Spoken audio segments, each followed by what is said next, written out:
Oh my god, ladies and gentlemen, my Buccaneers are in the NFC Championship game. But that's not the only thing we're here to talk about. Hey guys, Alberto here. This is another one of those sports talk series. So leave a like down below if you enjoy it. Have any questions or comments for next week's episode or something? Leave them down below. But we're gonna start off because I'm super ill prepared as I usually am. With the info I need. But we're going to talk about basketball because I didn't really talk about it last time. And probably should have. I mean, what happened last week was the big trade, obviously, with James Harden to the Brooklyn Nets, and I still don't even know. I don't even remember what was the whole thing trade for, because it was like what, a 4-team trade, I think it was. You see those a lot more often. I don't know why I have these in. You see those a lot more often in, say, baseball, rather than, basketball. It's weird, but they played their first game together, I believe, Monday night, and they both dropped what 60 something points together. Him and Durant. I think the weird thing about this is the story about James Harden going to Brooklyn, right, is more about Kyrie and Kyrie's absence. Now, Kyrie has been absent since the whole rioting thing in DC, and that's about as political as I'm going to go in this series.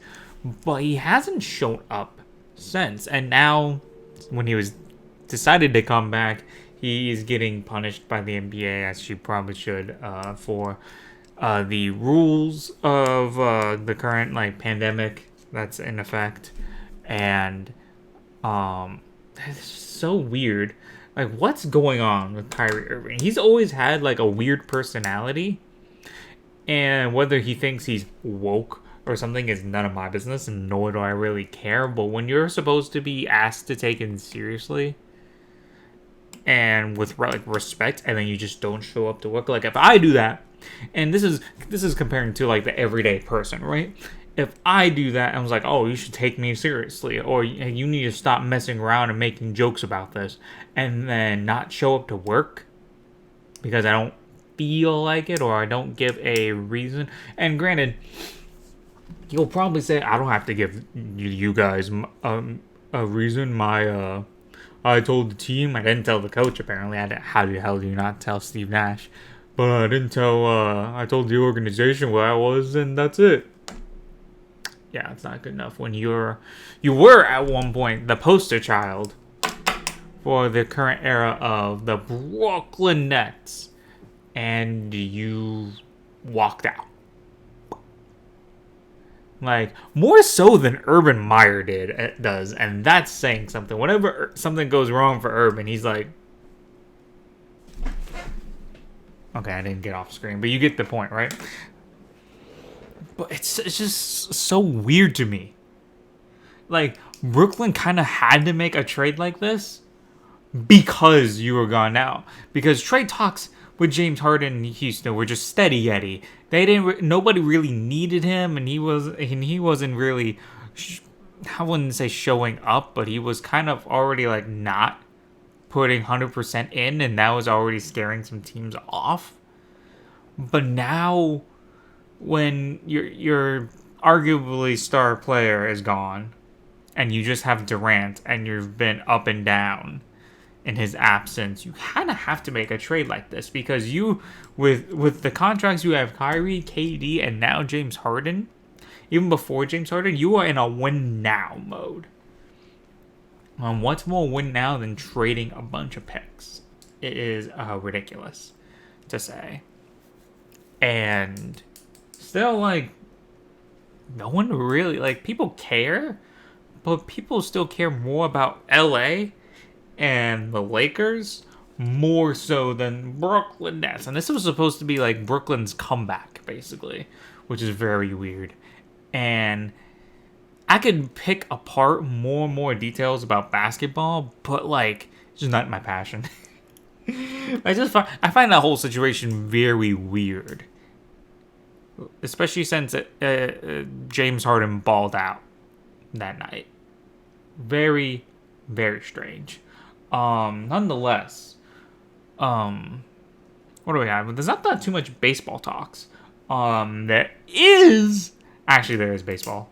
The general man. What is the guy's name? I already forgot his name. They were talking about literally all day. New York Mets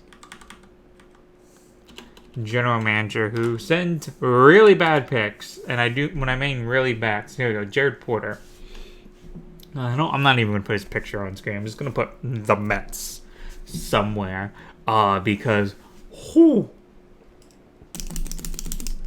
that is some messed up stuff. Like, that's just sad, honestly. Like, just super, super sad. And there's still more information coming out, and I don't want to, like, talk about too much about what's happening afterwards. Because especially at the time of recording this, there's still, like, not 100% information on what's going to happen next. They just, early this morning, they're like, yeah, you know what? He's fired. After what? Not even 2 months in the job? They had made some deals after, in the real beginning of the off season. And really, off season doesn't really start off until March anyways, with like spring training or late February. So everything is supposed to be quiet, which is why I was really surprised to talk about baseball right now. Let me just say this. If you had to go that far to try to get with someone, whether it be female, male, whatever, you're probably already off to the wrong foot. And when you're being ignored even after 2 messages, you should probably stop. But after 60, 6-0, then you probably have a problem. Then you have a problem. And that is what I'm gonna say about that, because just why? Like, seriously, why? Ugh. We'll talk about football now. We'll talk about a little bit about what's happening with the combine before we jump into the divisional games.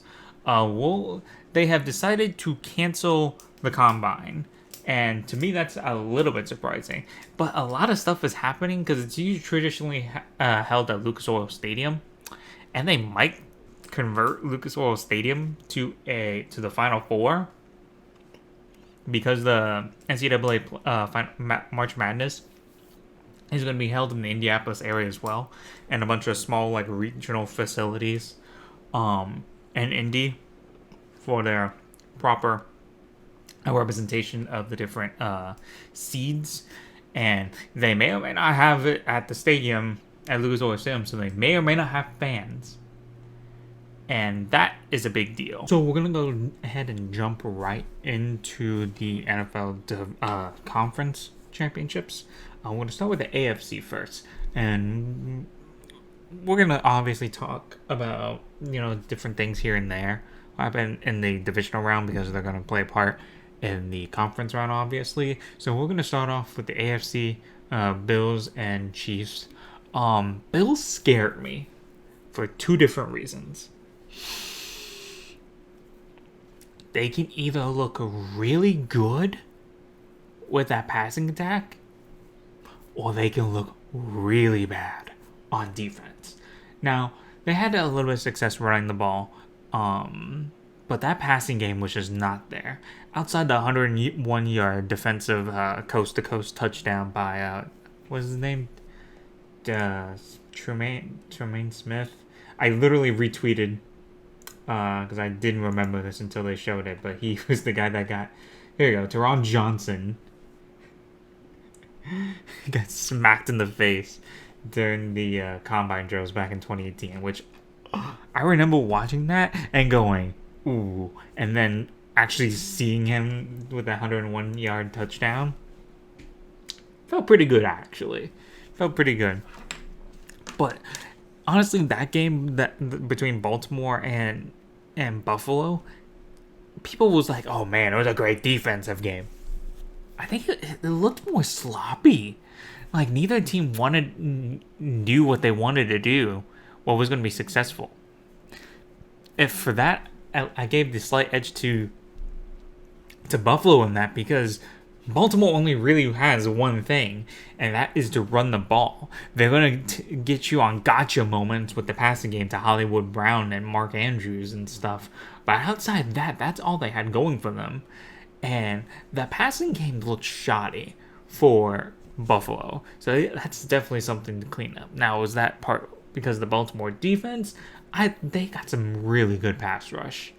Like, literally everyone that was good on Jacksonville, Calais Campbell and Yannick Ngakoue, that was both back in Jacksonville, that was part of that stout defense, Saxonville, they were in Baltimore. So they definitely, I think, affected Josh Allen a little bit. But the Kansas City Chiefs defense just hit different. And let's be honest, the whole either concussion or pinched nerve, whatever it was with Patrick Mahomes, I think one report says it's a pinched nerve, but another says it was a concussion. Regardless, I believe he's still in concussion protocol.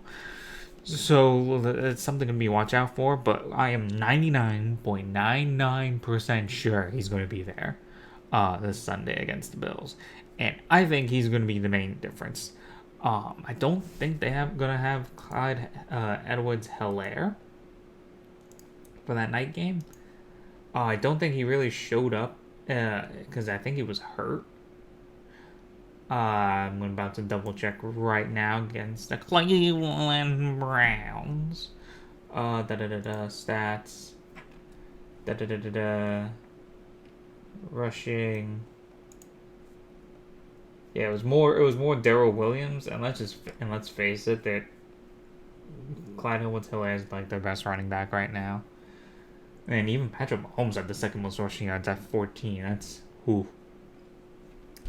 But everything is going to be on Patrick Mahomes' shoulders in this game, and Josh Allen's shoulders. The question is, who's going to show up? Obviously, Patrick Mahomes has done it in the past, so there's a slight edge there. But this is one of those giant we'll see moments. And with that, let's transition to the NFC Championship. And I'm not gonna lie, I honestly didn't think Tampa would win. As much as I wanted to give the whole home advantage thing, it just now everything feels different, right? There was an atmosphere, and I'm pretty sure Green Bay is feeling it too. But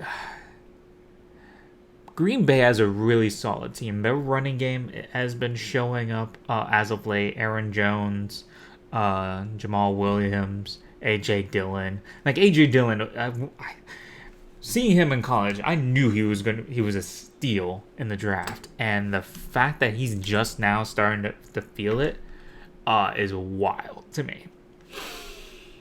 But I don't know. The pass rush for Green Bay has been showing up this season. But the question is, can they stop the run?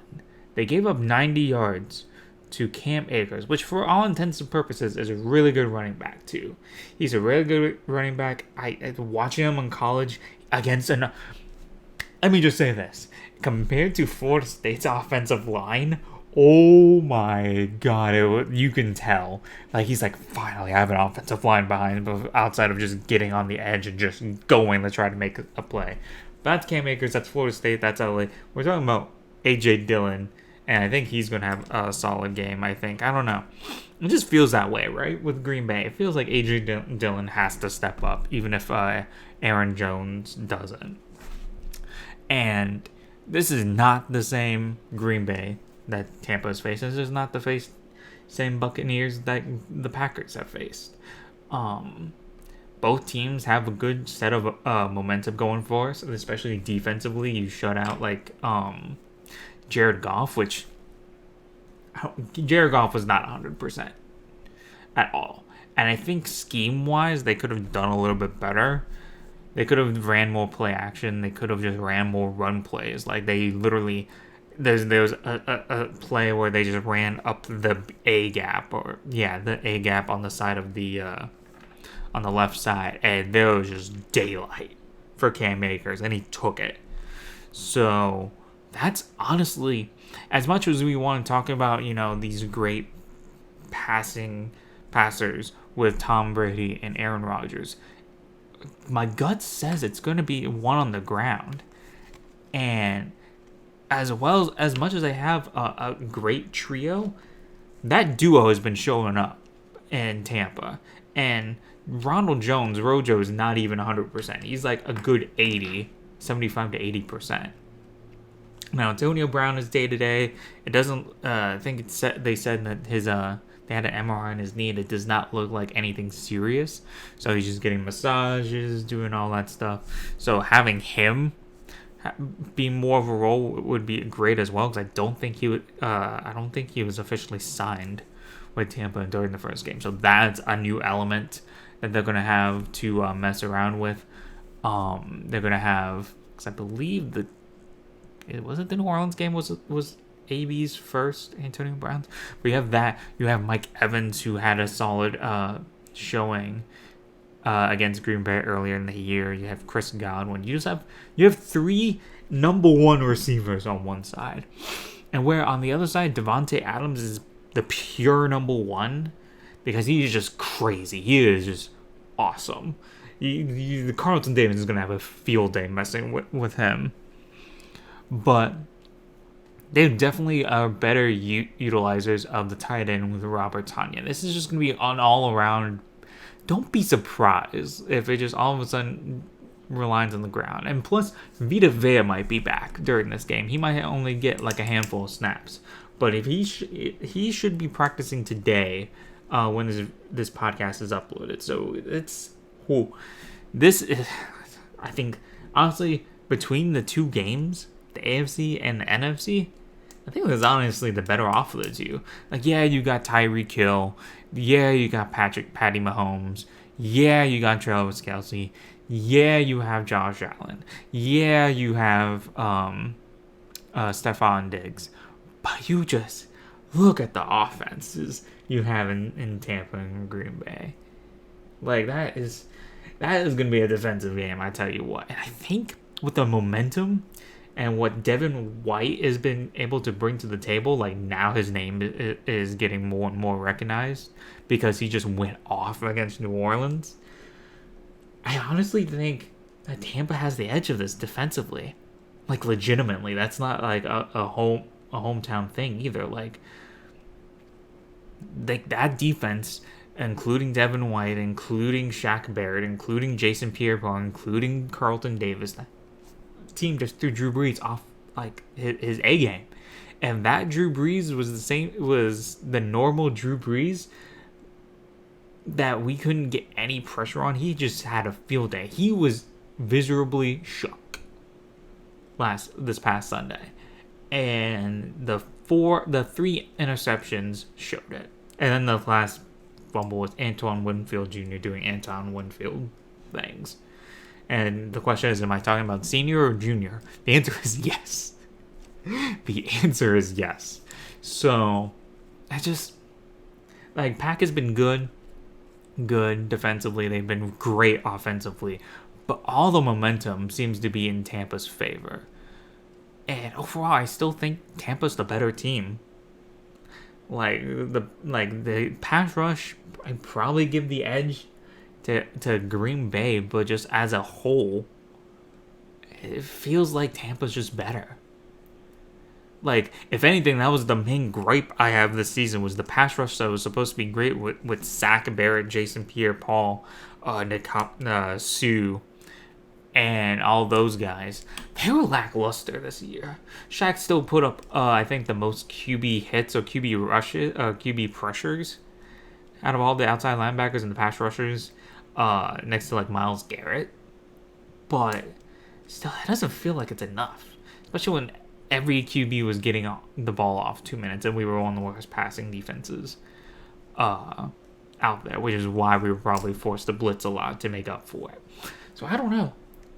The key is going to be on defense regardless. If one of these pass rushers can get home, these guys will just look like normal QBs, and both have the talent to do so. One has Devin White, who I'm pretty sure leads the team in sacks. Like, I'm gonna double check. I am like 90% sure that he leads the league in sacks. Not the league, but he leads the team in sacks. If I can find it on their stat page. I don't have it on the stat page. Is it gonna be on the official website? Is it gonna? Does it have stats? There we go. Stats. Come on, computer. Tackles. Sacks.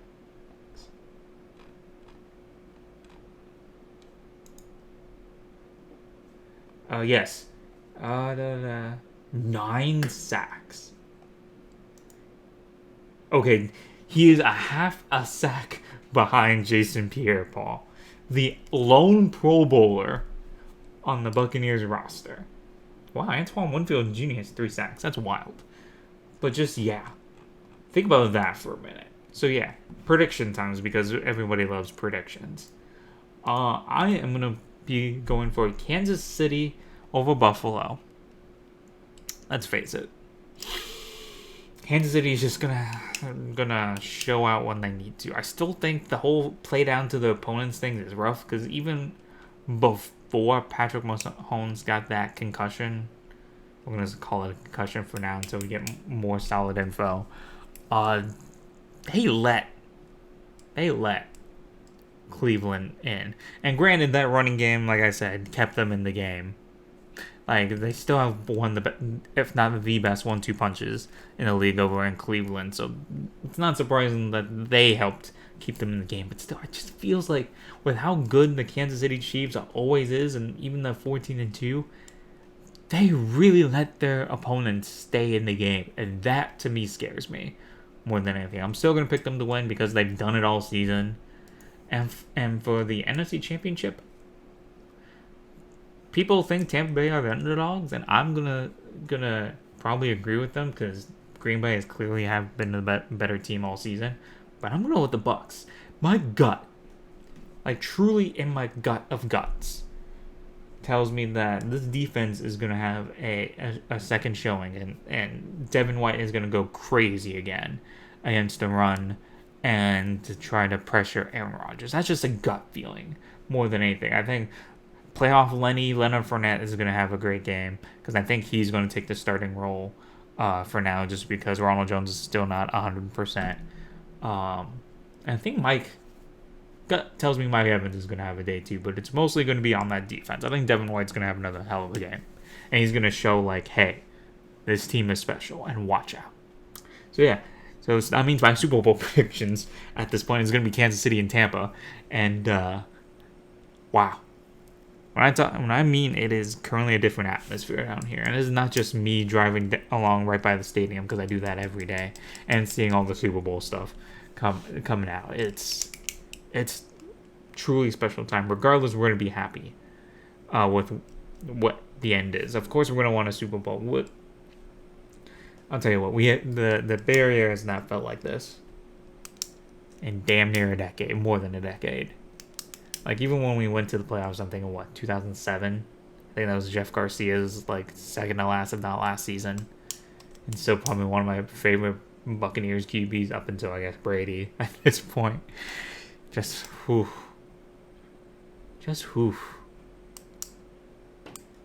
Other news, Tampa Bay Lightning, and just, hockey in general, it's too close to call. Everyone's only had, 2 games. And I think everyone... I don't even think there's any games until tonight, Wednesday. If not, I haven't seen it. Yeah, so far I haven't seen it. I'll go into detail more and more about. Actually, breaking news, I guess. I mean, for me, because this is going to be uploaded on Wednesday. But Baltimore Rangers terminated Mark Ingram's contract. Ooh. Yeah, I think that's it for breaking news for me. I mean, it's not breaking news for you guys. You'll see it a day after. But still. I'm just making sure I'm not missing anything. It's too early in the season for hockey to call anything for.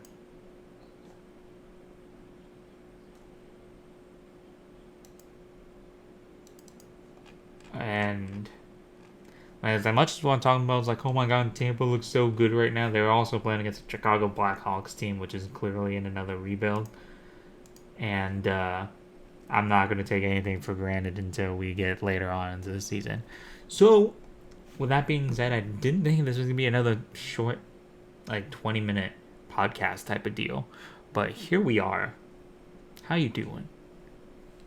There's just not much else going on right now. Basketball is still just getting started.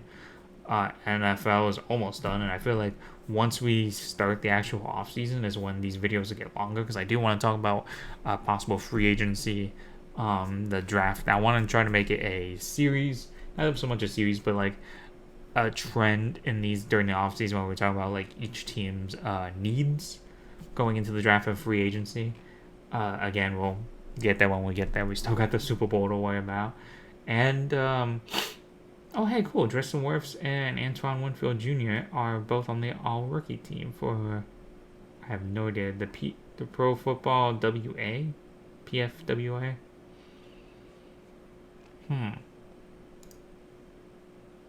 Yeah. But regardless, yeah. I mean, that's all I got. Once again, I'll just say, if you leave a like, if you liked it, leave a like. Words are hard. Post anything in the comments if you have any questions for me and whatnot about any sport. I probably regret saying that because I don't know like Aussie rules football or anything. But yeah, with that being said, yeah, have a good day and stay tuned for more videos.